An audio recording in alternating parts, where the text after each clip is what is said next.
Се екипираат трочнениот тим европски кардиолози кои влегуваат во ИТ надзор во приватното здравство. По обвинувањата на Сашко Кедев за профит врз грбот на пациентите, во стручната комисија влегува словенечки експерт на кој ќе му се придружат уште двајца доктори од две други држави, за кои се уште се преговара.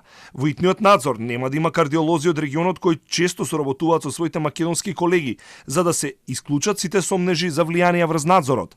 Тимот од странски лекари ќе проверува дали се точни наводите на неоправдани операции во приватното здравство со единствена цел испумпување на државни пари. Министерот Азир Алиу најави и средба со Кедев, а на приватните болници им порача дека од средината на идниот месец ќе мора задолжително да ги отворат базите на податоци, за да може да се следи здравствената патека на сите пациенти.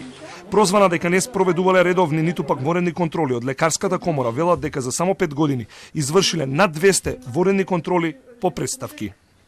Од 2020 година до сега комората направила 202 вонредни стручни надзори.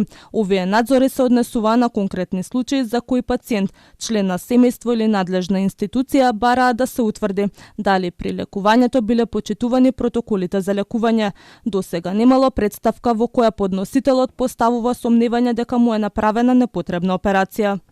Пред 2 дена приватната болница Систина на Кедев му се закони со тужба, доколку неа каже установата за која тврди дека има докази за операции заради профит. Тој преку социјалните мрежи само кусо одговори дека тужбата ќе биде можност конечно се види што навистина се случува во македонското приватно здравство.